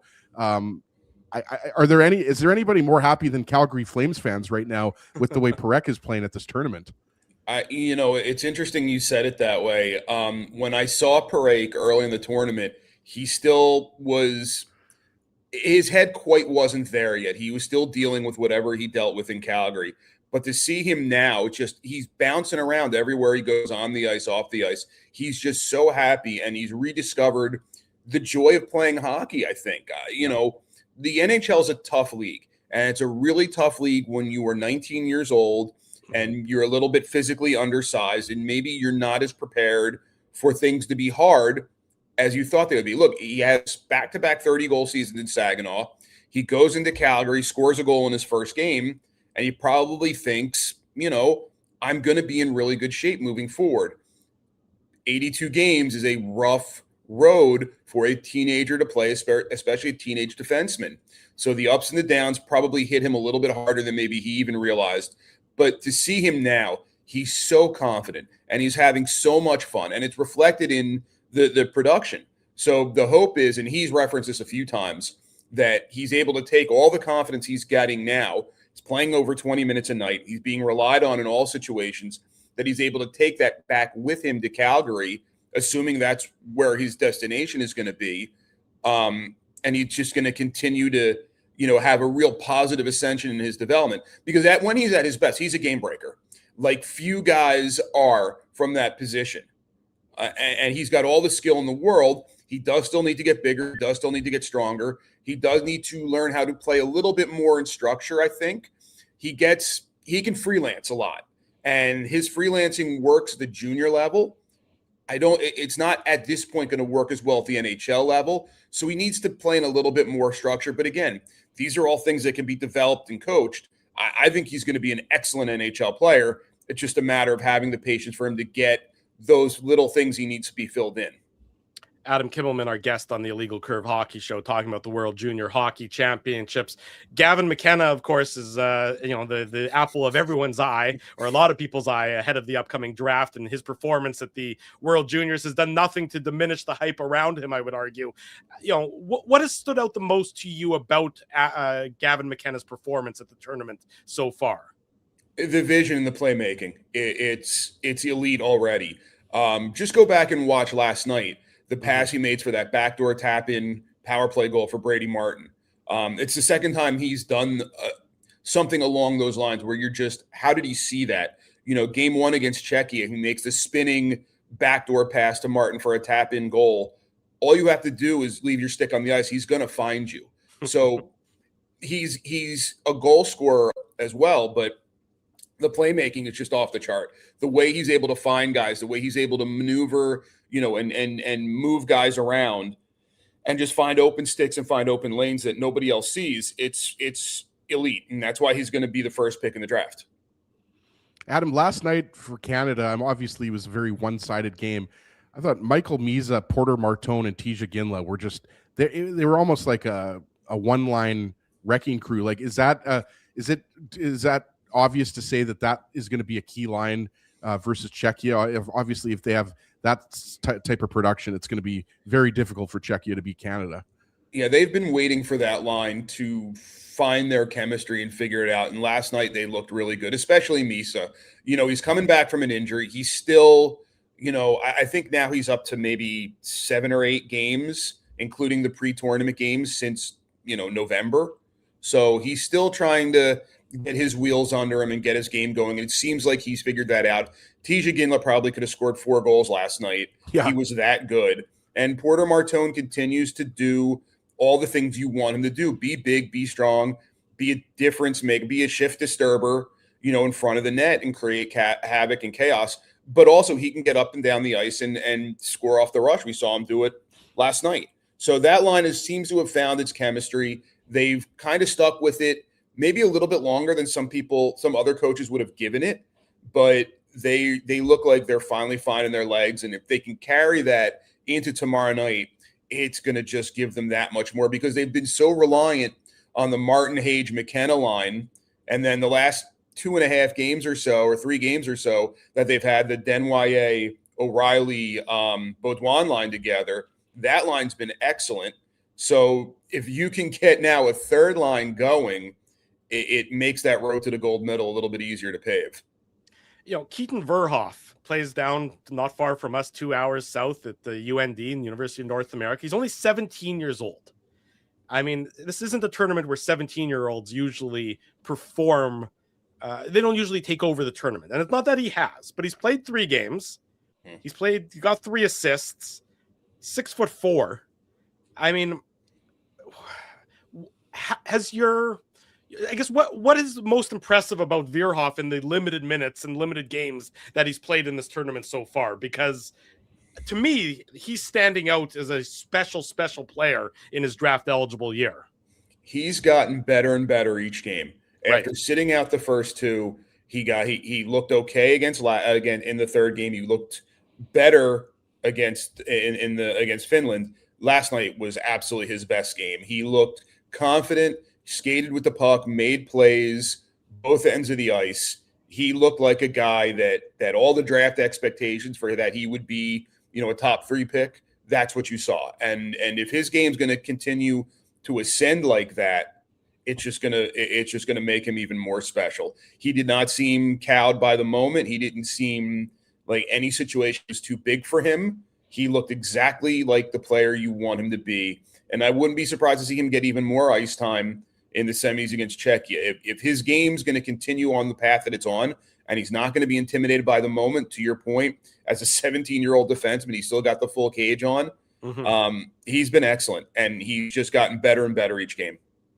Adam, you're a draft expert, so that's why I need to ask you about this player, because if I don't, I don't know when I'm going to have the next opportunity to ask you it, but I wanted to ask you about Chase Reed, because he's a player who I think you would agree that he's projected to be, I think, a top 15 pick, maybe even a top 10 pick in the upcoming draft. And the reason why I'm asking you about this is because the Jets are in last place in the NHL right now. A lot of people are focusing in on the top prospects, right? We've already asked you about Gavin McKenna. We've already asked you about Keaton Verhoff, who's playing at UND. Chase Reed, I think maybe because he's a right shot defenseman and people see how well he's played as a 17-year-old with the Sioux Greyhounds in the Ontario Hockey League. What can you tell us about Chase Reed for those who maybe aren't familiar with his game? Well, he's definitely an offensive-minded defenseman, and the fact that here he is at the highest level of hockey he's ever played, he had 4 points in 5 games, and he averaged 20-plus minutes a game. That says that he's a guy who's gifted, and he's also able to earn the trust of his coaching staff. That, to me, speaks volumes of anything else as far as his ability. When you can be that guy in that situation, very similar to what we talked about with Keaton Verhoff. One of the ways you can judge how good a player is by ice time. The coach is willing to put him out there. That means there's something good. If you see a guy, he gets 2 shifts a game, well, then obviously the coach doesn't trust him. So something's not quite there. This kid's averaging 20 minutes a game, at the World Juniors as an underager. That tells you exactly what his promise is and what his future could hold. Semifinals coming up. What are you looking for in particular? I mean, we talked about it too.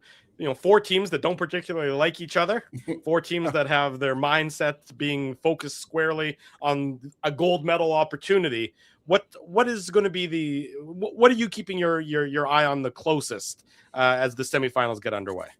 Well, how I think it's going to be the discipline factor. Like how disciplined are you going to be as far as any of the extracurriculars between the West? Because these are 4 teams that don't like each other very much. It's going to be very high pressure. You're dealing with teenagers who are emotionally jacked up to begin with, and then you add in all the pressure of the potential of winning a gold medal, all the pressure of playing in this tournament. Who's able to maintain their composure, maintain their discipline, stay out of the penalty box. I think the teams that are able to do that are the ones that are going to have the most success. Adam Kimelman is with NHL.com. He joins us from Minnesota, where he's covering the World Junior Hockey Championships. Adam, I always appreciate you making time for us. I know it's a very busy schedule that you're in the midst of, so we do appreciate you jumping on with us this morning. Thanks for this. We'll keep watching. We'll keep looking for your coverage on NHL.com. And, of course, with the draft coming up for Winnipeg fans, a few months' time. But they'll be keeping plenty of close eye on the prospects moving forward. Thanks, guys. Anytime. Cheers, care, Adam. Thanks so much. There he goes. Always good to catch up with Adam Kimelman. He knows his stuff when it comes to the draft-eligible players in the NHL draft and the World Juniors and everything along those lines. We're going to be focusing more on the draft than we have been in previous years, Drew. That's for sure. No question about that, Mr. Ginsburg. It's time to brush up on Verhoff and on McKenna and on the Swedish player Stenberg. These are all the players that are going to be top of mind for Winnipeg Jets, moving forward. Boy, doesn't a 6'5" right side defenseman who's 17 years old from Fort Saskatchewan, Alberta, sounds like something the Winnipeg Jets could use. Well, and also let's give a shout out to Carson Carrolls, who's from Manitoba. He's also 17, and he was playing with Verhoff. So shout out to Carrolls, who was on our Team Manitoba team that won the WHL Cup back in 2023. So nice to give Carson a shout out. He's from Cypress River, Manitoba. So shout out to the folks that live there. Obviously, they're very proud of him. And Verhoff, I've looked at some of the rankings. Like, he might go as high as 2nd overall. you know what? I think there's an argument to be made that he could go ahead of McKenna, depending on. I mean, well, I don't know about that, Drew. I mean, now you're starting to. Depending on what your team needs, starting to talk crazy talk. I don't think there's a huge gap between Stenberg and McKenna and Verhoff.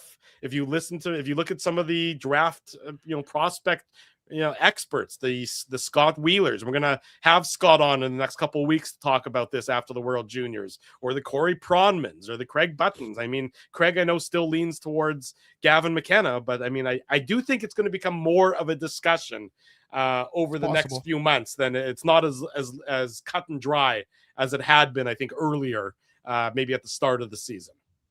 We'll come back on the Illegal Curve Hockey Show. We'll bring you the latest from Winnipeg Jets game day skate in Ottawa. Ezzy and I will wrap things up and get you set for the tonight's Jets Sens and then the post-game show. Don't go anywhere. It's the Illegal Curve Hockey Show. It's presented by our friends at Play Now. We're live on this Saturday morning. I want to thank you for not betting with Play Now and choosing our illegal gambling sites instead. Because we couldn't afford things like this without your money. So much of your money. Now you might have questions like, Do our profits benefit your community? No. Or bet with Play Now, Manitoba's local legal and secure gambling site. Dining, entertainment, parking, and convenience, all in one spot. City Place is located in the heart of downtown Winnipeg, attached to the Canada Life Centre. Whether you're working, living, or out for a night in the downtown, make City Place your go-to destination before or after the fun finds you. Lunchtime, game time, anytime. Visit City Place at 333 St. Mary Avenue, next to Canada Life Centre. Boys, I've made an important life decision, and I need your support. Oh, boy. I've decided to get a grill. You mean a barbecue grill for cooking? Like, that's not an important life decision, Ezzy. No. A grill for my teeth. A grill for your teeth? Do I even want to know why you're doing this? It's simple, really. Every time I go to Holt Dental, I get treated so very well by Dr. John and his team that I need to keep finding additional reasons to go back. I rely on Holt Dental for all of my dental needs, and they do it all, from regular cleanings to cosmetic dentistry. Plus, they have free parking at their front door, and you know how much I love my convenient parking. For all your dental needs, Illegal Curve recommends Holt Dental, conveniently located on Taylor Avenue near Grant Park Mall. For more information, visit them online at holtdental.ca. Guys, big news. You know how I'm always misplacing my cool stuff? Well, Big Daddy has a new hobby, labeling. Labeling is your new hobby. You got it. Ever since I discovered Label Daddy's washable labels, I just can't stop labeling. I'm labeling water bottles, hockey sticks, cereal boxes, roast chickens, team jerseys. Everything deserves a label. I can think of a label or two for you.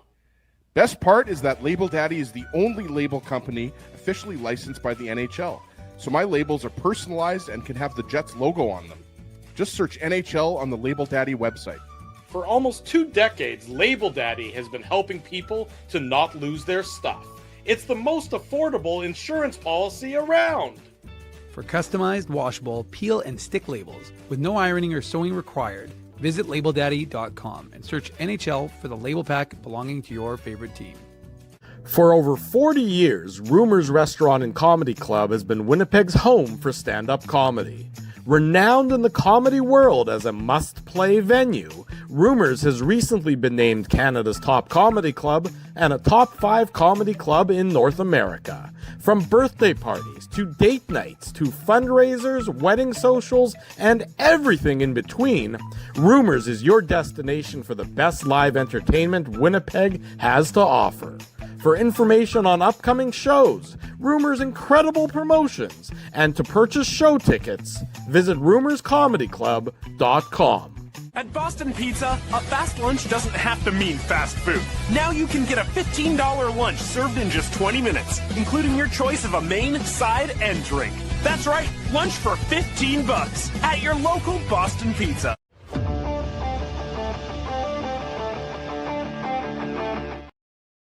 Welcome back to the Illegal Curve Hockey Show. Saturday morning. We want to say a big thank you to all of our sponsors. They make the show a possibility. That's our friends at Play Now. They're the title sponsor. Rumors Restaurant and Comedy Club. DJ Demers is at Rumors tonight. 2 shows, limited tickets, rumorscomedyclub.com. Holt Dental, City Place. We're at City Place when the Jets play the Panthers this month. I think it's on the 22nd of January. Sounds right. Yeah, let me see if I can pull up the schedule real quick. I think the Jets and the Panthers, yes, Thursday, January 22nd, will be at City Place for an afternoon, a 12 noon broadcast. So be sure to join us then. At least one team of those 2 teams will be a historically successful team. That's the Panthers, 2-time defending Stanley Cup champions. So we'll be there. Not successful in the beach game, though. No, they did not play well last night. I'll tell you one thing, that game did not get on any of the televisions in my house. I could not. I mean, did it happen? Well, did it happen? Did anybody know what happened? Well, the problem is, like, I'm sure, I don't know actually if how good the ratings were in the US, but I mean, Canada's playing in the quarterfinals of the World Juniors. Who's watching that game in Canada? Nobody. Like, who cares? There's no reason to care about that game. I agree with you. Wheatland Hockey. We'll come back with the Wheatland Hockey heads up play of the game tonight on the post-game show. Boston Pizza, and of course Label Daddy. Get those labels. As he's labeling roast chickens, you need to label your stuff. Check him out online, labeldaddy.com. Hold on, we have breaking news. Hold on, can I find a breaking news? I don't think we have a breaking news what's the closest sound effect that we would have? A siren. We have a siren. Would you like me to play the siren? Yeah, play the siren.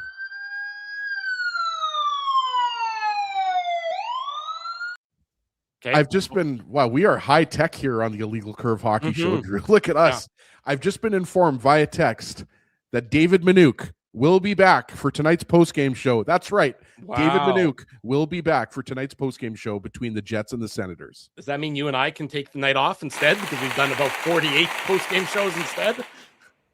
In any event, there you go. I guess the triumvirate will be back tonight unless you and I decide to take the night off instead. Quick update from morning skate. That's where the Jets are on the ice in Ottawa. Nino Niederreiter, as I think we all sort of expected, is going to be back in the lineup. Looks like he's skating with Morgan Barron and Adam Lowry. Cole Perfetti is with Jonathan Taves and Alex Iafallo. Cole Koepke, Vlad Nemesnikov, and Tanner Pearson. It looks like Gus Nyquist is out of the lineup for the Winnipeg Jets tonight. From the first power play unit to a healthy scratch, that's a sign that your team is struggling when you're making those kinds of roster changes. Not to say that he deserves to be in the lineup, but that's emblematic of the struggles that the Winnipeg Jets have had all season long. So Nyquist out of the lineup, Niederreiter back in. Morrissey and DeMello back as a pair. Sandberg and Pionk as a pair. And Logan Stanley along with Colin Miller. Connor Hellebuck starts in goal tonight for the Winnipeg Jets against the Ottawa Senators. So not overly shocked at any of those moves.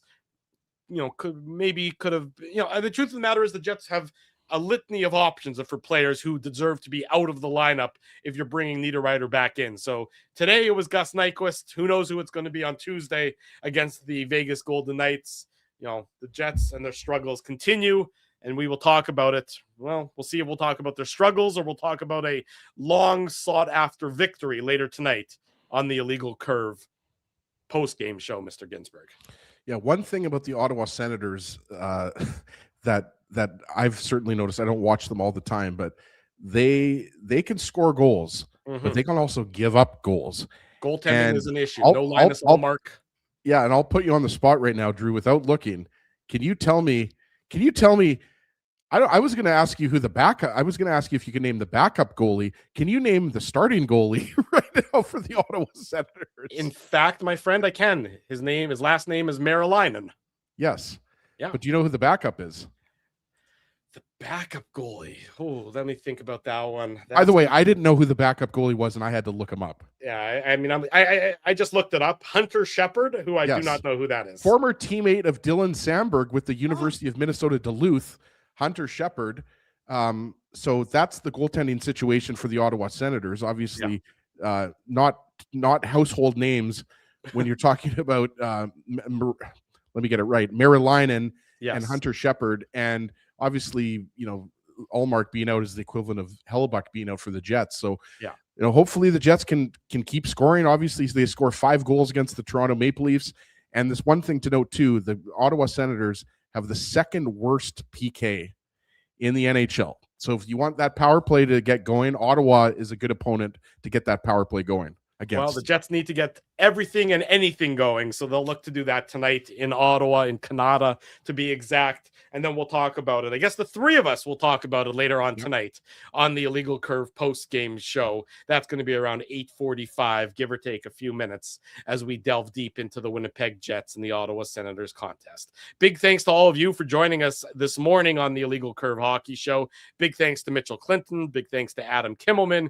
The immediate replay on the show is available on the YouTube channel, and the podcast will be available shortly thereafter as well. If you haven't already done so, folks, smash that like button, subscribe to the channel, turn your notifications on, and leave us some feedback. We love to hear from you with regard to what we produce here on the Illegal Curve channel. We'll see everybody later tonight for the post-game show. For Ezra Ginsburg, I am your host, Drew Mindell.